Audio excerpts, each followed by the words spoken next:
출제 오류 논란이 불거진 수학능력시험 생명과학2 문제에 대해서 오류가 명백하다는 법원의 판단이 나왔습니다. 법원은 오류가 문제풀이에 지정을 줄 정도라며 기존 정답은 취소하라고 판결했습니다. 한국교육과정평가원장은 이번 일에 책임을 지고 물러나기로 했습니다. 취재기자 연결합니다. 김경수 기자. 네, 서울행정법원입니다. 네, 먼저 법원의 판결 내용 자세히 정리해 주시죠. 네, 수능 생명과학2 수험생들이 20번 문제 정답을 취소하라며 한국교육과정평가원을 상대로 낸 소송에서 법원이 수험생들의 손을 들어줬습니다. 재판부는 문제의 조건대로 풀면 특정 동물 집단의 개체수가 음수가 되는 건 명백한 오류라고 판단했습니다.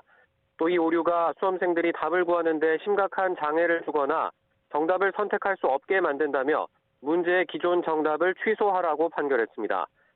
재판부는 문제에 포함된 정보를 바탕으로 추리, 분석, 탐구 능력을 측정하는 게 수능시험 과학 탐구 영역인 만큼 합리적인 방법으로 문제를 풀려고 하면 정답을 고를 수 있게끔 문제가 구성돼야 한다고 지적했습니다. 오류가 있지만 문제 풀이에는 지장이 없어 평가 문항으로 정당하다는 평가원 주장을 받아들이지 않은 겁니다.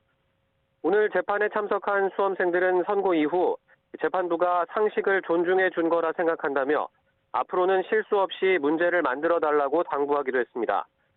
앞서 올해 수능 생명과학2 응시생 92명은 문제에 중대한 오류가 있다며 정답 처분을 취소해달라는 행정소송을 제기했습니다. 선고 전까지 정답의 효력을 멈춰달라는 집행정지 신청도 함께 냈는데 법원이 받아들이면서 지난 10일 수능 성적 발표일에는 생명과학2만 점수가 나오지 않았습니다. 그 여파로 수시 합격자 발표 마감일 등 대입 일정이 하루 이틀 미뤄지기도 했는데 앞서 교육부는 법원 판결로 인해 추가로 일정이 변동되진 않을 거라고 밝혔습니다. 법원 판결에 대한 교육과정평가원의 반응도 짚어보겠습니다. 평가원장이 사의를 밝혔다고요? 네, 앞서 오후 3시 강태중 한국교육과정평가원장이 이번 출제 오류 논란에 대한 입장을 발표했습니다. 먼저 법원 판결을 무겁게 받아들인다며 수험생과 학부모, 선생님을 포함한 모든 국민께 사과드린다고 밝혔습니다. 강 원장은 또 이번 논란의 책임을 절감한다며 자리에서 물러나겠다고 말했습니다. 이와 함께 평가원은 오늘 법원 판결에 대해 따로 항소하지 않고 오류가 있었던 20번 문제는 정답 없음으로 처리하기로 했습니다.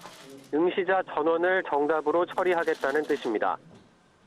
평가원은 앞서 성적표에 빈칸으로 통보됐던 생명과학2의 성적을 오늘 오후 6시부터 온라인으로 통지할 예정입니다.